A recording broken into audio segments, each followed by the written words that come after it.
Over 50% of liberal white women under 30 have a mental health issue. No, this is not an excerpt from an incel forum, nor a meme from one of my favorite pages, Leftism is a Mental Disorder. It's a very serious point drawn from a dataset on Pew Research. Even better, the dataset is at the onset of this fluffy cough. It just took about a year until someone discussed the data because, you see, liberals are all about science until, well, until it's not politically correct to be all about science. Let's explore.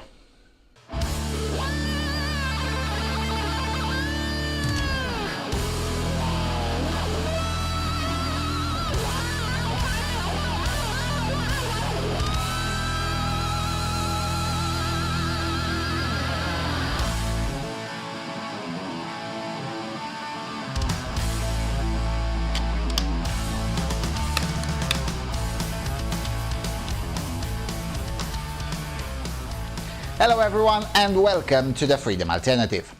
Alright, so let's discuss mental health and leftism. And yes, leftism. Everything I'm about to read to you is written by Americans who still insist, unfortunately, on using the term liberal for what is indeed leftism. So, let us start from a very biased source and select only the portion about the data itself, and then see some comparative literature, see what's wrong with it, and then try to draw some conclusions. You know, programmatic science, as it were. So, via EV magazine, which is a right-wing women's magazine, over 50% of liberal white women under 30 have a mental health issue. Are we worried yet? Quote, "It's a common tactic of the politically charged on either side, and normally perceived as a cheap one at that, to take the particular adherents of an ideology and equate that die-hard worship to mental illness. Conservatives label younger liberal generations as snowflakes or as having Trump derangement syndrome if they don't like the past president. Liberals and progressives label right-leaning individuals or conservatives as racists, bigots, misogynists, etc. Resorting to this type of lowbrow behavior might once have been seen as an excuse not to address the actual issues or beliefs at hand, but now ad hominem attacks are more common than not. But what if what was once a cheap shot or a personal insult has actually been found to bear scientific correlation between the individuals who hold progressive ideologies and an increased risk of mental illness? That's exactly what Pew Research has found, and all politics aside, the shocking diagnosis of over 50% of liberal women with some form of mental health medical diagnosis is a public health concern that no one seems to be discussing, let alone taking seriously. Fact check nonsense, so let's skip a lot and go straight to the report. Quote, "The study in question, which by the way isn't from a news source or media outlet but Pew Research for heaven's sake, is, when all said and done, pretty damning." Interestingly enough, the study, which is titled Pew American Trends Panel Wave 64, was dated March 2020, over a year ago. Yet it took a PhD candidate in political science posting about the study on Twitter for it to garner even a smidge of attention. The study, which examined white liberals, moderates and conservatives, both male and female, found that conservatives were far less likely to be diagnosed with mental health issues than those who identified as either liberal or even very liberal. What's more, white women suffered the worst of all. White women ages 18 to 29 who identified as liberal were given a mental health diagnosis from medical professionals at a rate of 56.3% as compared to 28.4% in moderates and 27.3% in conservatives. Zach Goldberg, the doctoral candidate in question, consolidated the study's info in a set of visuals and posted them on a thread on Twitter. But it's important to note that he clarified the following: "I didn't write this thread to mock white liberals or their apparently disproportionate rates of mental illness, and you shouldn't either. Rather, this is a question that's underexplored and which may shed light on attitudinal differences towards various social policies." And he's right. Dr. Lyle Rossiter, a board-certified psychiatrist who's treated mental disorders for over 30 years, agrees and adds that white liberalism thrives on supposedly championing workers, minorities, the little guy, women, and the unemployed, who they continuously see as wrong, cheated, oppressed, disenfranchised, exploited, and victimized, with little to no agency of their own. A view that often mutates into the infantilizing and patronizing of certain groups within a narrative.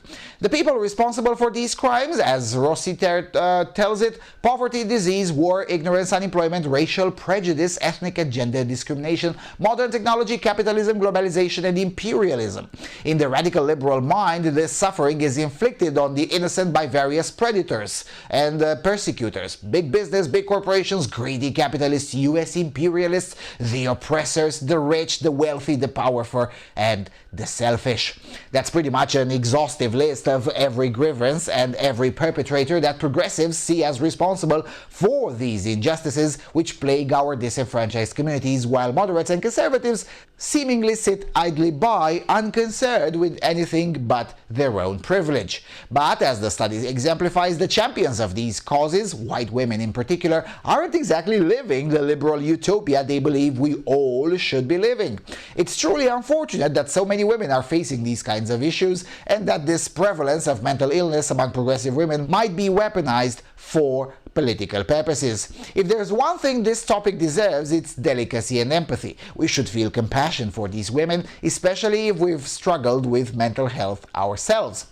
But at the heart of the matter is this: progressivism is an ideology that supposedly demands equality for all, and one that keeps score to an exhausting degree. The privilege between social classes, between races, between men and women, between religious and non-religious, and more, all have to be constantly monitored, and inequality has to be exposed for the purposes of accountability. That kind of behavior isn't just unrealistic, it's unsustainable. In all honesty, it's understandable that anxiety and depression thrive in these kinds of environments when we're focusing on every minute problematic issue in our world and not able to take comprehensive, productive action to solve all of these problems. There's also the unrelenting focus on oppression, verbal violence, and microaggressions. We know that building resiliency against hardship is the best weapon against depression and anxiety, yet progressive ideology forces its followers to wallow in feelings of helplessness and victimhood.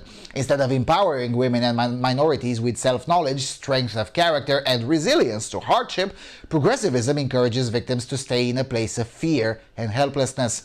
It's not just significant that the women suffering from mental health issues are white, but especially that they're so young. The range of those most affected was 18 to 29. But it's also key that white individuals are usually at the forefront of these movements, whether or not they're in the group being adversely affected. As most of us know by now, white guilt and savior narratives are pretty much as bad as any genuinely racist agenda, because it robs the very group they're trying to help of their own voice. We should be having difficult conversations this topic requires, but if you take a quick look at the state of our political discourse nowadays, we might not be ready for it, close quote.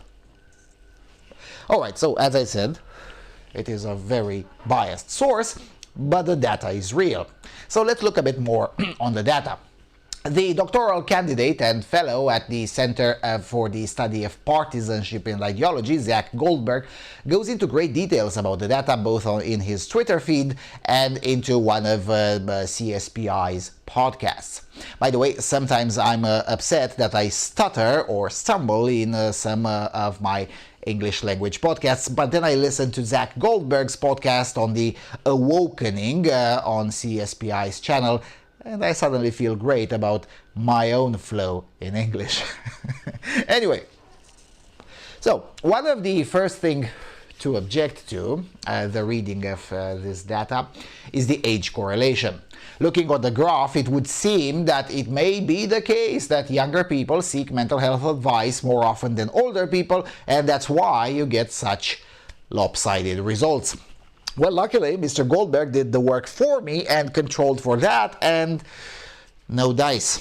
the z-score still stands even when adjusting for age, sex, household income, area of residence, which means the difference doesn't come from countryside not using mental health services as often either. Also adjusting for marital status or even perceived economic impact due to sanitary fascism.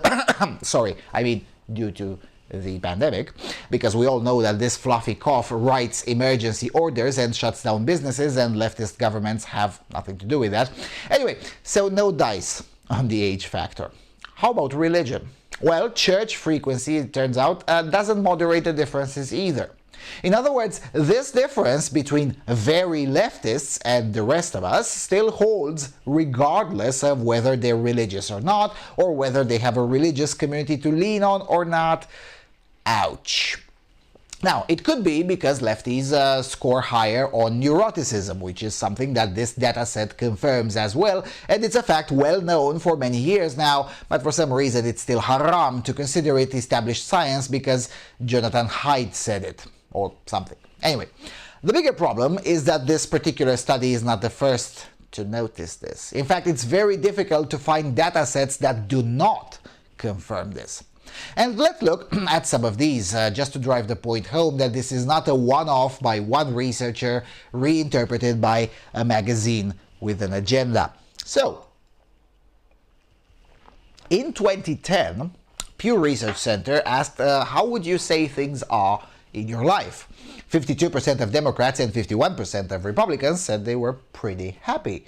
But only 9% of Republicans said they weren't too happy, as opposed to 20% of Democrats. Only 25% of Democrats were very happy, while over a third of Republicans, 37% to be more precise, were very happy.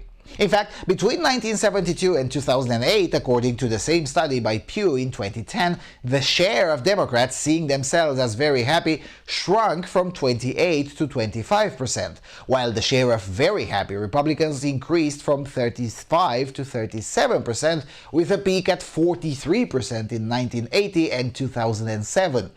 Over the 35-year period analyzed, there was never a moment when Democrats were happier than Republicans. In fact, the Democrats' peak moment of happiness was in 1974 at 39% and hasn't got anywhere near that ever again.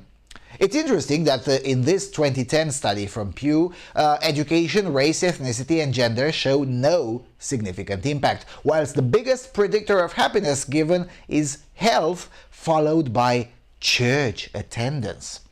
This is interesting because this is data from the 1970s to the first decade of this century. Since then, however, church attendance plummeted faster in the last decade than in the previous 4 decades, yet the happiness gap between leftists and everyone else did not narrow, but rather stayed constant or even increased a bit. And this fluffy cough didn't change much either. Leftists merely adopted this fluffy guy and incorporated it into their anxieties. A survey from May 2020, for instance, conducted in Canada, showed a very strong correlation between leftism and Wuhan cough anxiety. A research article from 2008 by the Association for Psychological Science titled "Why Are Conservatives Happier Than Liberals?" drew on 3 separate studies that tried to control for economic well-being, health, age, and race, and no matter how much they tried, the correlation still stands. The more leftism, the more unhappy a person is, again, as a statistical norm. So, for instance, a poor young person that is a single mother and has a substance abuse problem and is also a conservative is still more likely to be happier than a poor young person that is a single mother and has a substance abuse problem and is interested in social justice. The 2008 article concludes that the conservatives' ability to understand, or at the very least rationalize, inequality is what drives the happiness gap, which quite frankly sounds reasonable. For non-leftists, not just conservatives, not only the fact that we're all born inherently unequal is self-evident, which is acknowledged by most leftists as well, but also the conclusion that this fact will, as a statistical norm, lead to inherently unequal outcomes is self-evident and just a fact of life for conservatives, whereas for leftists, this latter fact of life is to be resisted and corrected and fought against because leftism is inherently revolutionary. But it gets worse. The more one delves into the question, the more it becomes clear that social conservatism plays a much bigger role than many researchers want to admit. For instance, in the 2010 Pew study that I quoted earlier, there is something that is easy to miss, but once you've seen it, you cannot unsee it, and you'll notice it in other studies as well. Pew Research says, quote, "Republicans are better than Democrats at aligning their life priorities with their life circumstances. Put it another way, Republicans as a group tend to want what they already have. Democrats as a group tend to want what they don't have." Translation: the generic conservative value of contentment is a high predictor of happiness. But it gets worse. Chosen behavior plays a role as well. And the more conservative one's chosen behavior is, the happier that individual is.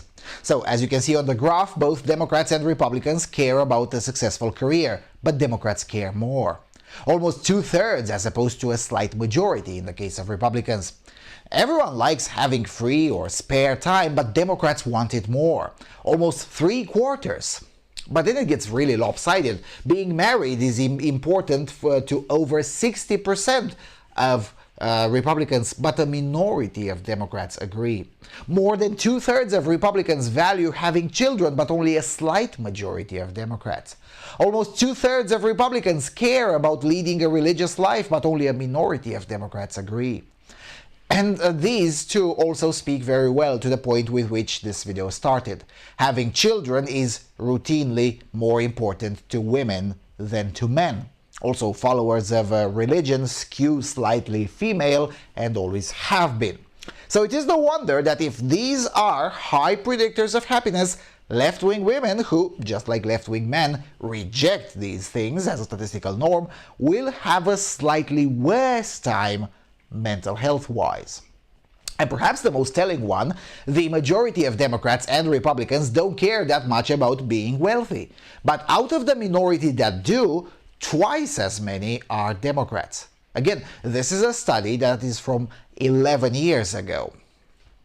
In other news, Republican shift towards a working class voter base could have been seen over a decade ago. It's just that Democrat consultants have gotten quite terrible at reading the trends. But okay, you can say, well, this is data from a decade ago, and it is US-centric, and Democrat doesn't necessarily mean leftist, right? Well, how about something more recent and a bit more global? In 2018, the researchers from the University of Southern California and the University of Utah decided to use the huge free-of-charge dataset available in the European Values Study and add to it nationally representative studies from the United States and Canada. For those who don't know, the European Values Study is a cross-national longitudinal study in mostly sociological stuff, taking place every 4 years or so since 1981.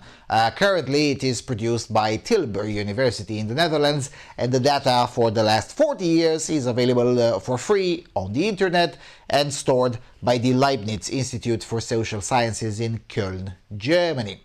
I will of course leave links to all of these so you can crunch the numbers yourself, but to save time I won't go through all of their calculations and just get straight to the conclusions. So, what did the researchers find after analyzing datasets from 16 countries, 14 in Europe, plus the United States and Canada?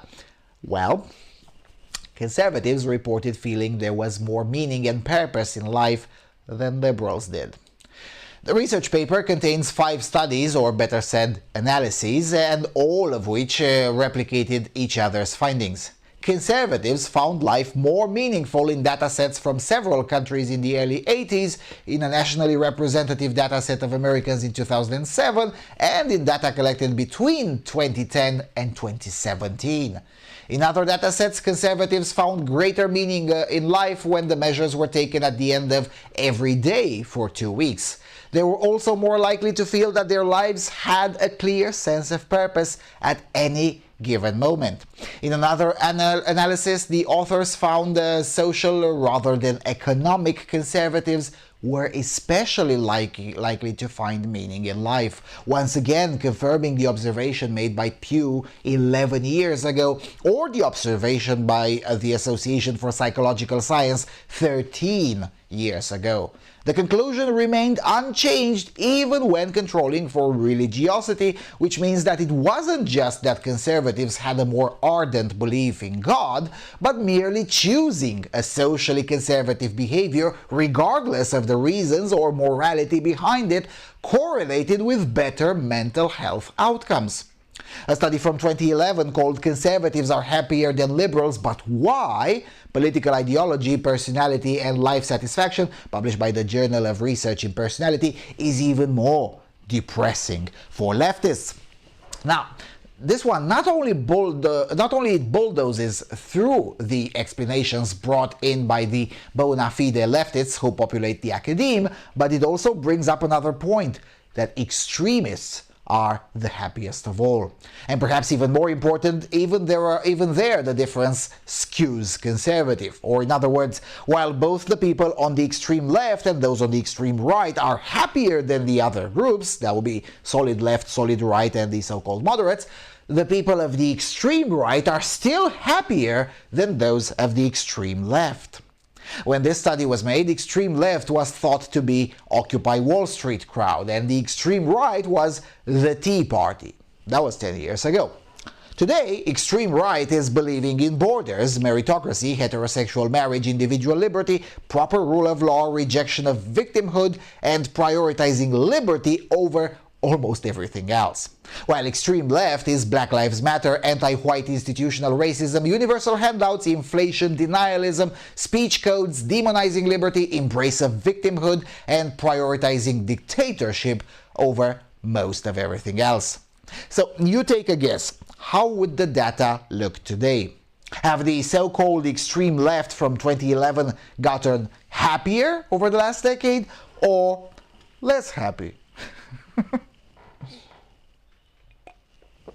Okay, so what now? Well, nothing in particular.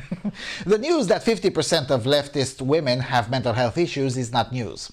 It's been observed, as I have shown, for decades. And yes, it has gotten progressively worse for leftists, and particularly for leftist women, as leftists in general continue to march down the path of denying human nature and the inherent rules of this species. You don't get to mess around with the rules without consequence, because these rules, or maybe I shouldn't call them rules, but rather customs. Yeah, customs of behavior. These did not come down from the church or the mosque or the patriarchy or the capitalist pigs or whatever. No. These ones evolved through trial and error, and stayed more or less the same until a minority of the human species decided to make these things political. And I insist on the minority, because this conversation quite literally doesn't exist outside North America, Europe, portions of Russia, and some portions of South America. Even communist China outright bans any discussion in favor of feminism, or in most of Africa, where virtually nobody has time to deal with this shit anyway. Even in wealthier countries of Africa, such conversations are, at best, marginal nonsense. Only in Europe and North America such crap is allowed to influence large swaths of the population, and the fault for that lays with conservatives. Previous generations of conservatives have ignored the signs and thus did not act in the interest of order and civilization.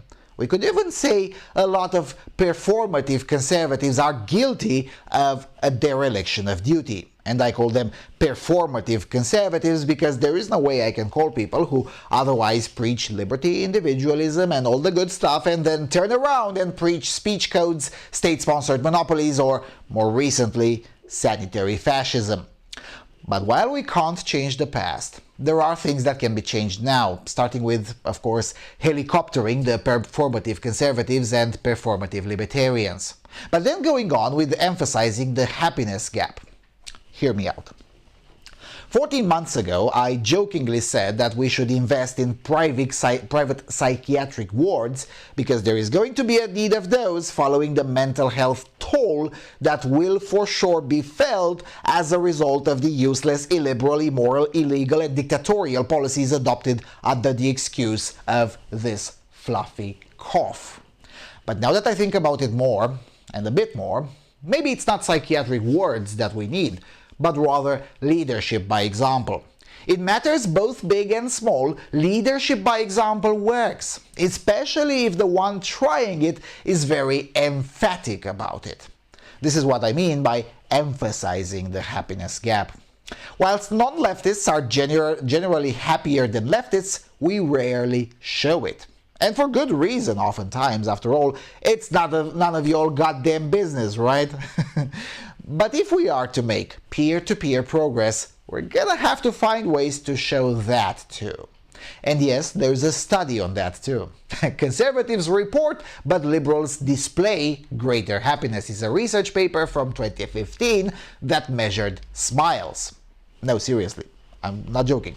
The difference is not a big one, and one of the two studies in the research paper focused mostly on the public appearances on both leftist and non-leftist personalities, which, in my view, would show that leftist personalities may be slightly better at following their consultants' advice on to the T in performative behavior, in the performative behavior department, but that's just me, I'm always cynical about this whole PR stuff.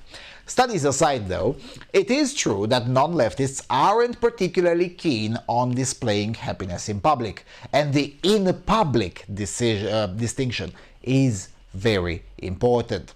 If we want to take away the leftists' toy, we gotta reconquer the public square. And it doesn't necessarily have to be difficult.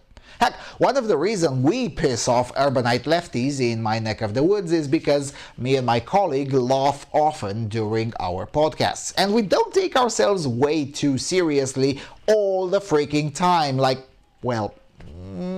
most conservatives here tend to do. Intellectualism is all fine and dandy, but you won't exceed the book club efficiency with that. Oh, and one more thing.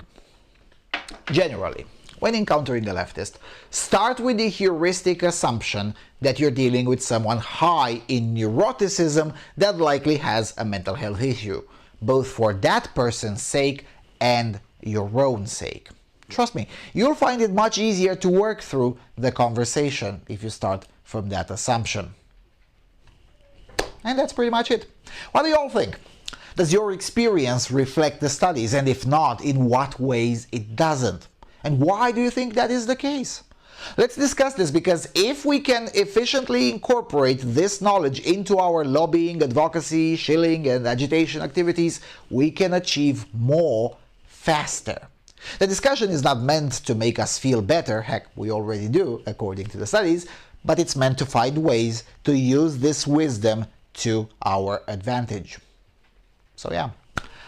With all of that being said, thank you all for watching. Thank you all for your continuous and generous financial support. Don't forget to subscribe. We're getting close to 10,000, so hit that sub button.